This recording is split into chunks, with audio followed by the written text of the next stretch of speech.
At that height of 1,191 feet, you are not only looking at the third tallest building in Chicago, you are looking at the tallest building on Earth, designed by a woman. Designed by Jeannie Gang, Wu is right. She is a Chicagoland native. She is currently up in the top spot on that list. Now, Jeannie Gang built this building in a style we call contextualism, which celebrates and embraces the idea that buildings don't go up in a vacuum. They go up in cities, in neighborhoods, they have surroundings, and the building should be in conversation with those surroundings. In this case, she was inspired by aquatic features of the area nearby, so the 6 shades of green glass that make up the facade of the building, along with those curvy looking edges, are meant to make you think of the water of the Chicago River located down below. This is the first of many super tall structures, so we'll share with you here this evening. And with a super tall structure, you will deal with super strong wind, especially right here off Lake Michigan. So I will point out how some of these tall buildings manage sway. Tall buildings move in the wind. That is a feature, not a bug. You want your buildings to move, otherwise they put too much pressure on their foundations. But if they move too much, the people inside might get car sick. So try to lower the sway of building experiences. In this case, if you look up near the top of the tallest section of the tower, you will see 2 floors that it looks like they forgot to build. That is called a blow-through. It's an area of the building left intentionally blank to allow for wind to pass right through the center of it, leaving the rest of the building stationary. Now, a moment ago, I welcomed you to downtown Chicago. If you were talking to a Chicagoan and you said, "Hey, I'm going downtown," we would know where you're talking about. It's where all the tall buildings are, where the business district and the cultural district are. But we don't really call our downtown downtown. Chicago has a north side, a west side, and a south side to the city, and downtown is only down if you're up on the north side. And so we call our downtown core the Loop. It gets that name from the circle that the train tracks make over the main part of town. There are 77 official community areas here in Chicago, as defined by the city. We're actually floating through 2 different ones right now. Over on your left is the Loop, and on your right is the near north side. Each of those community areas is then broken up into neighborhoods. What you're looking at over on your left is the new east side, and over here on your right is the near north side neighborhood of Streeterville. With each of those community areas being broken up into neighborhoods, there are over 250 places around town that Chicagoans call home.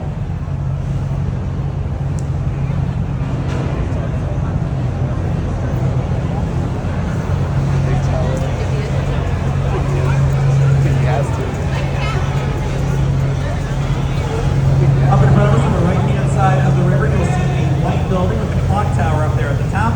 That is the Wrigley Building. Don't worry, they're learning about architecture too. The Wrigley Building was completed in 1924, and when it opened, it was the headquarters of the Wrigley Company. William Wrigley made his millions selling chewing gum, and he built himself a pretty little office tower here on the banks of the Chicago River. Now, this building also went up before the American style of architecture had totally crystallized. This is right after World War I. We found ourselves at the front of the international stage, but we didn't really know what our style was yet. So we just ran around the world and stole whatever style we kind of thought looked pretty. In this case, we stole this style from Spain. This is a Spanish revival building. If you've ever been to or seen pictures of Madrid or Barcelona, you might think that this building could fit in on those city streets. And it gets its unique white facade from the 250,000 glazed terracotta tiles that make up the sides of the building. Those terracotta tiles are stunning, and they are very difficult to clean.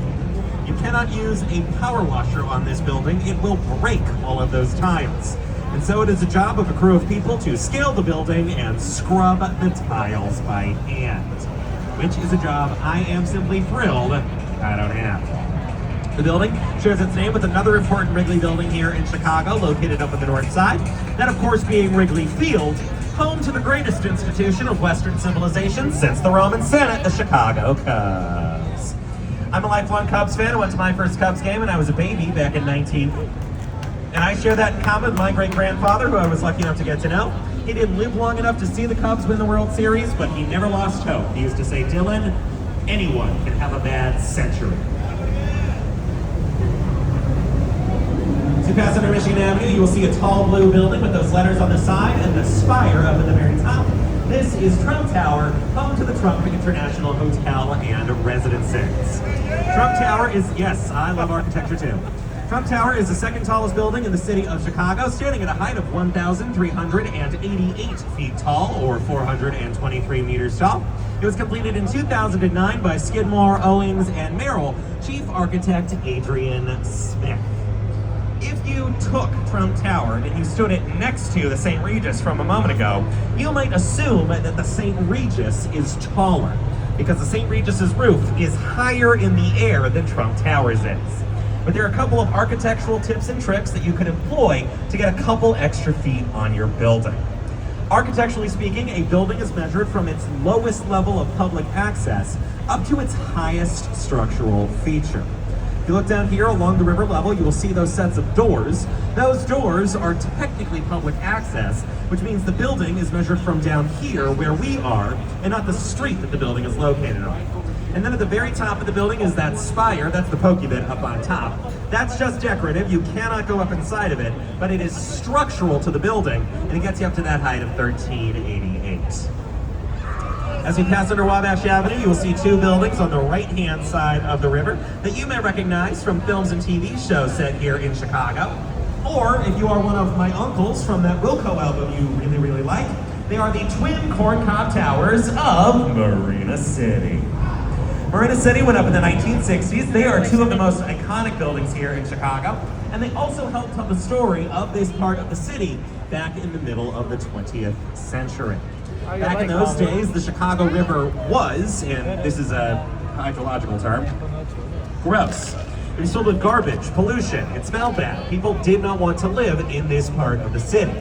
Bertrand Goldberg, who designed these two buildings, wanted to change that, so he put up these two corncob towers and he made them cities within a city. That's how he was trying to draw folks downtown.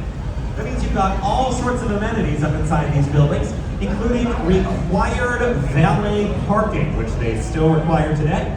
You can see the parking garages down here at the bottom of the buildings. They did not want you to back your Buick out onto State Street. You also had access to things like grocery stores, retail stores, an ice skating rink, a movie theater, a bowling alley, restaurants down here at the street level, and then down at the river, a marina. Nowadays, if you lease an apartment inside of a luxury building, you would expect to find all sorts of amenities like that. But back in the 60s, when these two corncobs went up, that was totally revolutionary, completely changed the way that people around the world experienced apartment living. They do update and change those amenities throughout the building's history. For example, there is no longer a movie theater up there. It was converted into the Chicago House of Blues. So now there is a concert venue down the bottom of the building. Up in front of us on the right-hand side of the river, you will see a low red brick building with that clock tower up there at the top. That is the Reed Murdoch Center. The Reed Murdoch Center is one of the older buildings on our tour. It was completed in 1914, and when the building opened, it was used as a warehouse. The Chicago River was and is a working river, so they would have warehouses and storage facilities right here along the banks. Now this building makes us think of a style of architecture that was made popular by a man who got famous after this building was completed. Frank Lloyd Wright was a Chicago area architect who was inspired by the Midwest. He thought that our low, long horizon lines and our bright sunrises and sunsets were beautiful. He built in the Prairie School of Architecture. This building sort of makes us think of that style. You will notice that the building is much lower than the other ones nearby, and it has this long facade that's hugging the riverbank. That kind of makes you think of our horizon lines here in Illinois. And the bright red brick makes you think of our sunsets. You will also notice at the front of this building, the facade of the building is facing us here on the river, and not either of the streets the building is located on. That's because this building conforms to that 1909 plan for Chicago. Daniel Burnham believed that the river would be the center of life here in the city. That's why the building is facing us. You're meant to look at this building from the riverside, not the street side. Now, I am of the humble and unbiased opinion the best way to see downtown Chicago and to see all the buildings down here in this part of the loop is to take a shoreline sightseeing river architecture cruise. Well done you, A+, you figured it out all by yourself. I think the second best way to see downtown Chicago is to hop on one of our L trains and to cross over the Wells Street Bridge, which is up in front of us. If you find yourself with $3 burning a hole in your pocket while you're here in Chicago, you can hop on a brown or purple line train anywhere in the loop, take you for a little spin around the center of town, and then you'll cross over this bridge here. The Chicago Transit Authority that runs the trains and buses here in town is the third busiest transit system in the United States. It moves around hundreds of thousands of Chicagoans every single day, this lunch included. Over on your right-hand side, you'll see the Merchandise Mart. We'll talk a little bit more about it later. Right now, we're going to enjoy something they call Art on the Mart. They're using projectors on the other side of the river to fill up the entire facade of the Merchandise Mart with a public artwork display.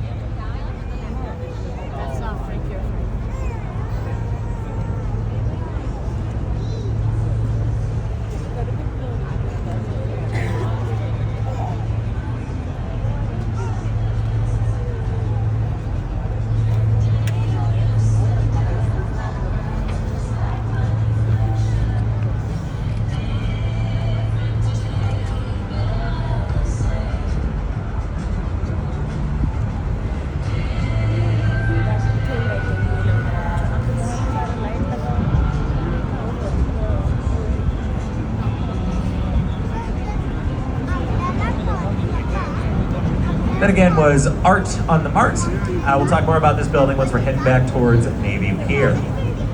We just entered a part of the river that we call Wolf Point. Welcome to Wolf Point, everyone. This is where the main branch of the Chicago River that we've been on so far this evening meets up with the North Branch, which is over on your right-hand side, and the South Branch, which is down on your left. If you're thinking like a historian, you may ask yourself the question, why is Chicago here? Why is the third largest city in the United States here on this part of Lake Michigan and not anywhere else? And the answer is very simple. It is because of the river we're on right now. The South Branch of the Chicago River carries on for quite some ways, and it gets very nearly close to the Des Plaines River. But those two rivers do not naturally connect. Here in the Chicago River, we're connected to Lake Michigan and the rest of the Great Lakes watershed. And down on the Des Plaines, they are connected to the Mississippi River and then eventually the Gulf of Mexico. So for thousands of years, Native American people and later the fur trappers who came after them used what is known as the Chicago Portage, or the Chicago Portage, if you are feeling French. It's an area where those two rivers get mighty close together. They're only about 6 miles apart.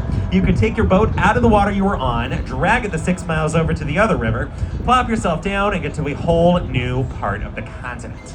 People kept doing that and doing that and doing that. Eventually, Chicago started to sprout out. Now, this portage would become important later in Chicago's history. As I mentioned before, the Chicago River used to be gross. We used it as our dumping ground. The meatpacking industry that was based along the banks of the river used to throw all their gunk and garbage out into the water, and the sewer system used to empty right into the Chicago River, and all of that would float out into Lake Michigan, where Chicagoans get their fresh drinking water. Oops. And so in the late 1800s, the U.S. Army Corps of Engineers came to Chicago to help save us from ourselves. They did not do that by cleaning the river. They dug a canal that connects the South Branch down to the Des Plaines, which literally runs downhill. So once the canal was mostly completed, gravity started pulling water away from the South Branch and permanently reversed the flow of the Chicago River. You are currently floating on the only river on Earth that flows away from its mouth. And when they successfully reversed the flow of the Chicago River, they took all that gunk, all that garbage, all that pollution, and they made it Missouri's problem. Over on the left-hand side of the river, you will see a set of triangular-shaped buildings. These are the river cottages. They went up in the 1980s. They were designed by a post-modernist architect whose name was Harry Weese, who loved sailing. He loved to be on and near sailboats, which is what inspired him to build these buildings in their triangular shapes, give them their porthole windows that you can see throughout the structures, and that primo dock space down here on the river. These are 4 townhomes. 3 of them are in their original ownership from the 1980s. One went on the market in 2015, and it sold for $2.25 million. We're coming up to the North Branch of the Chicago River. We're going to make a quick U-turn up here. I'm going to hop off the mic for just a moment. Now is an excellent time to go visit Kathy back at the bar. You make sure you're tipping your bartender. I'll also take a walk around the boat. If you have a question for me, just shoot a hand up in the air, shout my name out, happy to come chat with you. And I'll get back on the mic once we're heading towards that bridge that is upright, and I will tell you all about it.